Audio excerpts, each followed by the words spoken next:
Le voy a preguntar a nuestra invitada, la doctora Inti Quevedo, que ya nos acompaña acá en esta mañana. Ella es especialista en salud pública, fue viceministra, funcionaria del Ministerio de Salud Pública. Le voy a preguntar si ella sí pierde la capacidad de asombro o no. ¿Cómo le va, doctora? Bienvenida, buenos días.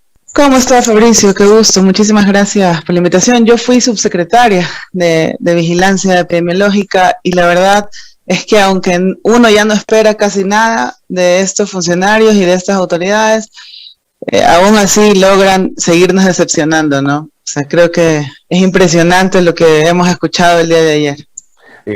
Justamente por ahí quiero empezar. A mí desde mi supina ignorancia, solamente desde el más elemental sentido común, yo no concibo que el presidente de la República no haya conocido y aprobado un plan estructurado de vacunación, que yo creo que es el plan de vacunación más importante de la historia de este país, porque nunca habíamos vivido una situación de pandemia planetaria como la que hemos vivido y de la cual Ecuador no pudo abstraerse. Y que el presidente ayer diga que él ha creído que ha existido un plan porque el ministro lo había presentado ante los medios de comunicación, pero resulta que ese plan solamente estaba en la cabeza del ministro. O sea, en el ejercicio del poder y en el manejo de la cosa pública, ¿eso tiene sentido, doctora Inti Quevedo? Ni en la cosa pública ni en la cosa privada. Usted se imagina tener un jefe de lo que sea, tener un jefe que es responsable de un tema nada más y nada menos como el plan de vacunación de un país frente a una pandemia que ha causado tantas muertes y tanto dolor, y que el presidente de la República no haya revisado el plan, no se sepa el plan. Usted decía, yo lo escuchaba anteriormente en el comentario, que posiblemente el presidente no sepa el detalle. Sinceramente, a estas alturas y luego de un año de pandemia y de la importancia y del golpe que ha significado la pandemia para el mundo entero, normalmente los presidentes llegan a entender hasta los detalles de este plan de vacunación, ¿no? Yo creo que es vergonzoso lo que hemos estado viviendo, es vergonzoso todos los ministros de salud que han manejado la pandemia, iniciando por la ministra Andramuño, que ofreció 2 millones de pruebas para hacer diagnósticos y nunca llegaron los 2 millones de pruebas. Entonces creo que la ministra Andramuño, el ministro Ceballos, luego el ministro Farfán y ahora el ministro Falconi, que como le digo, muchos ciudadanos y sobre todo quienes hacemos salud pública, no esperamos ya mucho a estas autoridades, pero siempre logran decepcionarnos. O sea, es vergonzoso que el mismo presidente de la República diga que no sepa, diga que no sabe cómo era el plan de vacunación que fue presentado en Carondelet con María Gloria Alarcón de la Alianza Público-Privada, ¿no? Y quedó sorpresa, los escándalos y los mayores escándalos también se encuentran en la ciudad de Guayaquil, de donde pertenece la señora María Gloria Alarcón. Ahí me quiero detener, doctora. Yo le pregunto, claro con esta referencia que está señalando usted, o sea, ¿sí había plan de vacunación o no? Nos anunciaron, Fabricio, nos anunciaron con bombos y platillos que sí había un plan de vacunación. Hicieron una presentación hace, me parece, 1 o 2 semanas en Carondelet, en donde la señora María Gloria Alarcón presentó todo un despliegue que si hacíamos caso a lo que decía el PowerPoint, pero por supuesto que parecía un plan de vacunación. Pero además, la misma señora Alarcón ofreció, y están los titulares de prensa desde el mes de enero, si usted revisa, que ya el Ecuador contaba con un plan de vacunación. Es decir, los anuncios lo hacía esta empresa formaba parte de la alianza público-privada, ni siquiera el ministro de Salud. Y si usted revisa la grabación de ese anuncio de ese día, también la gran explicación logística y de despliegue operativo lo hace la señora María Gloria Alarcón, a quien también habrá que preguntarle dónde estaba el plan de vacunación. Pero la señora María Gloria Alarcón termina siendo un sujeto privado y así resulta que el plan de vacunación debe ser parte de una política pública liderada por el ministro de Salud de turno, doctora. Totalmente de acuerdo, y por eso algunas organizaciones sociales, algunas de las organizaciones también de especialistas, profesionales de la salud, a las que también pertenezco, desde el mes de noviembre, el 5 de noviembre, hemos solicitado el juicio político a los 2 ministros, solicitamos un juicio político a la ministra Andramuña y al ministro Ceballos. Finalmente, el juicio que digamos que avanzó fue el juicio político al ministro Ceballos. Nosotros, desde el mes de noviembre, ya decíamos a la ciudadanía que era inaguantable, y todavía no había el escándalo de las vacunas VIP, todavía no había el escándalo de la vacunación a la mamá del ministro. Los primeros que se vacunaron, el ministro y su mamá, ¿no? Ya desde ahí nos fueron marcando la cancha de cómo iba a ser la vacunación de privilegios que iba a tener esta administración. Y es por eso que nosotros y otras organizaciones más solicitamos a la Asamblea Nacional que se inicie un juicio político a estas autoridades. Lamentablemente, el único juicio que ha avanzado hasta el momento es el juicio político del ministro Ceballos. Yo lamento mucho, yo escuché aquí mismo en este espacio al presidente de la Comisión de Fiscalización decir que era imposible llevar dos juicios al mismo tiempo. Bueno, yo creo que la historia también pondrá en su lugar a estos asambleístas que tampoco se han sintonizado con la necesidad que tiene el país. El país tiene una necesidad, por Dios, de un baño de honestidad, de ética. O sea, no nos pueden decir que esto es nuestro destino final y que el Ecuador no puede hacer nada. Ecuador ha sido ejemplo en cuanto a vacunación, ha eliminado enfermedades, contuvo el sarampión en el mismo año 2018. Contuvo el sarampión, el brote de sarampión solamente con 19 casos, cuando Colombia, Perú y otros países llegaron a tener 100, 200 casos. Entonces creo que lo público ha demostrado que tiene la capacidad. El problema es cómo se lo administra o cómo se lo desmantela. En la fase de preparación a la pandemia que le tocó a la ministra Andramuño, se eliminaron unos puestos directivos que había en las 9 zonas de administración que tiene el país. Habían unos puestos directivos que se llamaban direcciones de vigilancia epidemiológica. Esos puestos lo eliminó la ministra Andramuño, decían estado obeso, mucha burocracia, ¿no?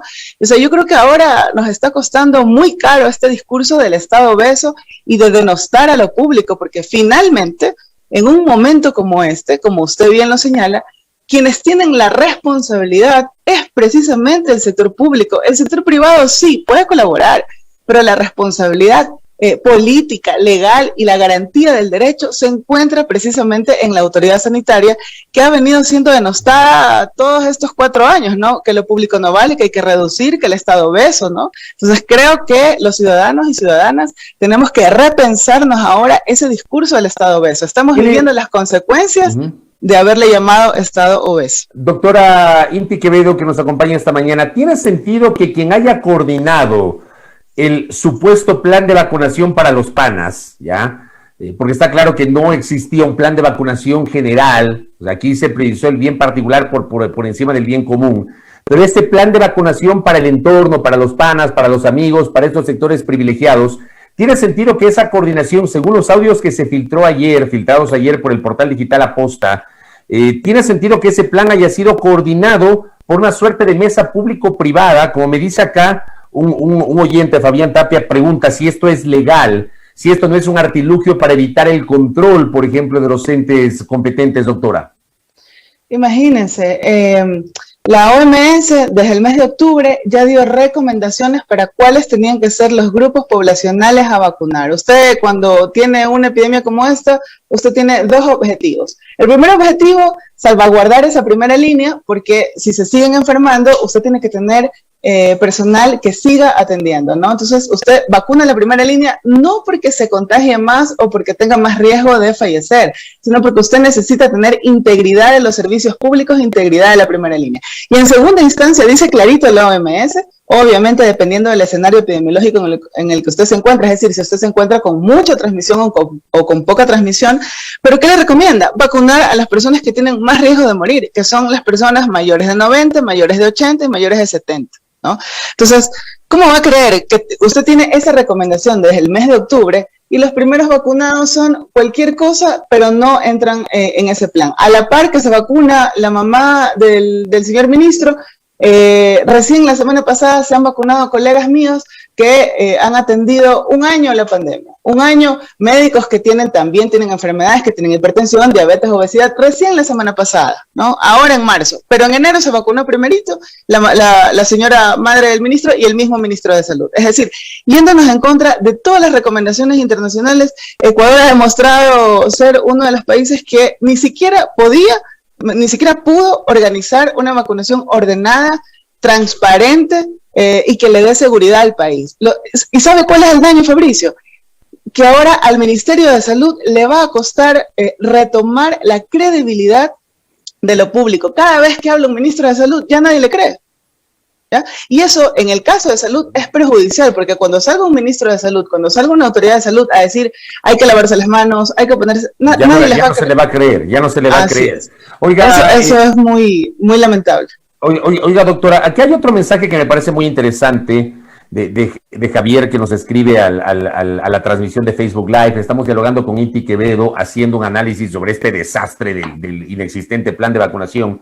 Dice Javier, Andramuño renunció denunciando que le recortaron presupuesto y que la gente que no es médico estaba tomando decisiones. Yo me acuerdo de la carta de la renuncia de Catalina Andramuño, que justamente ella se fue pocos días después de que se declaró el estado de excepción. 3 ministros después, Andramuño, Ceballos, Farfán, y además de renuncia del director de inmunizaciones la semana anterior. No sé si usted tuvo la oportunidad, doctora, de revisar el contenido de esa carta que me pareció demoledora. Renunció por las mismas causas. Ya habló de que no le tomaban en cuenta ni a él ni a su equipo técnico y duró apenas unos pocos días, 4 días en el cargo. Y dice acá Javier, esto evidencia que no hay como prioridad la salud del pueblo, sino para unos pocos. Y yo aquí me quiero centrar y le quiero pedir su opinión sobre la carta de renuncia del director de inmunizaciones, doctora. Sí, la verdad es doloroso, es vergonzoso, pero se entiende, ¿no? Se entiende que funcionarios honestos y decentes, porque sí hay servidores públicos honestos y decentes, y lo ha demostrado Robert Tandazo con la carta que hizo, que no se van a prestar para este tipo de cosas. Pero lamentablemente también hay de los otros que siguen de alguna manera sentados y dando la cara en estos puestos claves, en subsecretarías, en direcciones, en subcoordinaciones y demás, siguen sentados, ¿verdad? Avalando, y como hemos escuchado en las grabaciones del día de ayer, avalando todo este manejo deshonesto, antiético, que ha sido el plan de vacunación. Ahora sabemos, por estas grabaciones que se han revelado, ahora sabemos que finalmente sí, habían asesores del ministro que estaban dando órdenes a gerentes y directores de hospitales para tener bien, eso sí estaba bien armado, Fabricio, ¿no? Eso sí tenían un hospital a donde vayan los vacunados VIP, eso sí estaba bien organizado. No vimos cola, ¿no?, de los vacunados VIP. O sea, no vimos amotinamientos, no vimos problemas, ¿no? O sea, los vacunados VIP ellos sí tenían un plan y una logística de vacunación. El pueblo, los demás ciudadanos, los médicos que recién se han vacunado la semana pasada, ellos no tenían un plan, ellos no estaban en la lista. Entonces yo creo que es vergonzoso y ojalá que esos servidores públicos, que esos funcionarios dejen de estar de alguna manera siendo cómplice de esto, porque a uno... Y que pasó lo mismo con los rectores de la universidad, ¿no? Pues algunos rectores denunciaron esta invitación que hace el ministro de Salud, mientras que otros rectores se vacunaron. Entonces yo creo que en este país siempre es bien fácil señalar con el dedo y decir tal o cual funcionario ha cometido actos de corrupción, pero cuando nos toca a nosotros, ¿qué hacemos nosotros y cómo marcamos la diferencia? Entonces yo sí creo que hay servidores públicos que poco a poco y quizás de manera silenciosa han marcado la diferencia, pero así también hay otros servidores que se han prestado para ser parte de esta vergüenza nacional que, como usted dice, yo no sé si es la vergüenza nacional de los últimos 20 o 30 años que ha vivido el país. Y lo peor, que es en desmedro de la salud de los ecuatorianos. No es en el tema petrolero, no es en el tema de los contratos con empresas, es justamente en el sector que debería cuidarnos a todos. Esto, obviamente, a los que hacemos salud pública nos duele, nos molesta, nos indigna, y esperamos que esta situación cambie pronto. O sea, no es impresentable. ¿Cómo podría cambiar esta situación pronto, doctor? A ver, hay una desazón nacional en ese sentido. Yo dudo mucho que se pueda ya recuperar la confianza. En los 61 días que le queda al presidente Moreno, veo casi imposible que puedan recuperar la confianza. En los últimos 2 días hemos visto un contraste que duele. O sea, por un lado, vimos esas imágenes de los vacunados del Rotary Club Internacional de San Borondón, que con música de fondo, con saxofón, con mesitas, con bebidas soft, con carpas, estaban esperando la vacunación, frente, por ejemplo, a lo que hemos visto lunes y martes, de adultos mayores haciendo colas interminables en los exteriores de los lugares donde les llamaron para vacunarse. yo le pregunto a usted si usted cree que esto se pueda revertir en los 2 meses que le quedan al gobierno del presidente Moreno. Yo pienso, no creo que se pueda revertir, sinceramente. Ojalá me equivoque. Ojalá mi pesimismo, digamos, sea equivocado. Yo creo que no se puede revertir. Pero lo que sí se puede, Fabricio, es hacer la diferencia. Cualquier servidor público en el puesto que esté, el mismo ministro de Salud, en los pocos días que tiene en ese ministerio puede hacer la diferencia. Es bastante con que el ministro de Salud no le mienta al país y no le mienta a la población.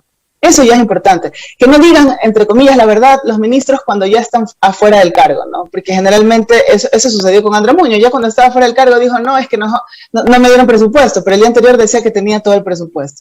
Entonces, por Dios, somos ecuatorianas, no le mientan al país. Hagan lo que tengan que hacer, controlen la epidemia, dupliquen la capacidad de pruebas de diagnóstico, hagan los aislamientos como hay que hacer, consigan protección social para las personas para hacer el aislamiento, vacunen como tiene que ser, háganlo transparentemente, hagan una mesa con la sociedad civil, con la academia, organicen a los adultos mayores, hagan una movilización social para vacunar a nuestros abuelos, ¿no? Apóyense de los municipios, vamos a buscar a todos los mayores de 80 años en 2 semanas, ningún abuelo mayor de 80 años se va a quedar sin una vacuna. Es decir, se puede hacer la diferencia si es que hay voluntad política y esa es la duda, Fabricio, que tenemos todos los ecuatorianos. Doctora, para finalizar, el gobierno había anunciado la llegada para este mes de 1 millón de vacunas de Sinovac, todavía no dicen nada, no sé qué pasó con las vacunas de Sinovac. Ese fue uno de los últimos anuncios que generó Juan Carlos Ceballos el 25 de febrero, si la memoria no me es infiel, un día antes de la renuncia, y otro 1 millón en el mes de abril igualmente de Sinovac. ¿Será que llega la vacuna de Sinovac? ¿O hay, no sé si usted tiene alguna referencia de alguna complejidad o complicación para esa negociación? Mire, no, para ninguna vacuna, ni siquiera para la vacuna Sputnik, la vacuna rusa, para ninguna vacuna habría una complicación adicional más allá de conseguir la vacuna. Yo escuchaba como hace, ¿qué será? Hace un mes, muy orondo y muy orgulloso decía el secretario particular o el secretario general de la Presidencia, Juan Sebastián Roldán, decía que hemos sido el primer país y el único país que ha vacunado con Pfizer, sí, pero con vacunas que no alcanzó para toda la población y que además era bien difícil que llegue por las condiciones logísticas que tenía esa vacuna de congelación. Es una vacuna que es muy difícil llevarla a zonas alejadas, ¿no? Pero ese era el orgullo que presentaba el gobierno, ¿no? Cuando otros gobiernos, sin sesgo ideológico, porque aquí parecería que hay un sesgo ideológico, es decir, como que si las vacunas fueran de izquierda o de derecha, como si las vacunas fueran del eje de China-Rusia y las otras vacunas estadounidenses, ¿no? Este país ha tenido sesgo ideológico, a diferencia, por ejemplo, del presidente Piñera. El presidente Piñera inició la vacunación con Pfizer y acto seguido siguió con la vacuna de Sinovac, la vacuna china. Y no me van a decir ahora que el presidente Piñera es aliado y que es de izquierda y aliado de los chinos y de los rusos, ¿no? Pero por lo menos tiene un nivel de entender que él va a proteger a su población. En ese sentido, ojalá que Ecuador, y me pareció, digamos, positivo el anuncio, pero usted sabe que este ha sido el gobierno de los anuncios, ¿no? Me pareció positivo que se anuncie a la vacuna Sinovac. La pregunta es, ¿qué están haciendo con el resto de vacunas? ¿Qué están haciendo con la vacuna rusa?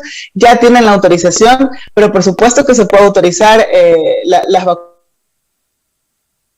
Ley orgánica, que es el artículo 144 de la ley, esa es la vía de la excepción de la emergencia.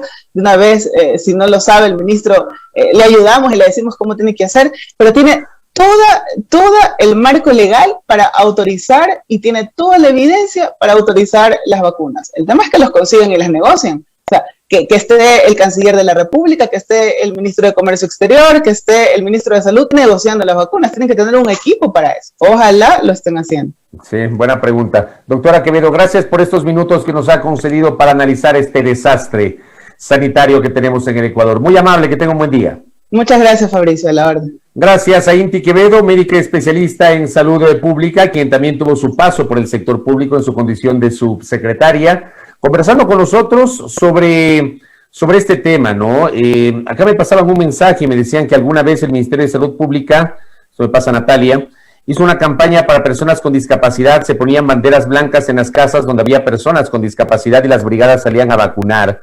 sobre todo para población vulnerable que no tiene acceso a la internet ni capacidad de movilización. Qué buena referencia. Yo creo que aquí solamente hay que ser recursivos y no esperar que den haciendo las cosas, pero es una barbaridad lo que está pasando. Uno termina no perdiendo la capacidad de asombro y manteniendo la decepción sobre el estado de cosas que enfrenta la República.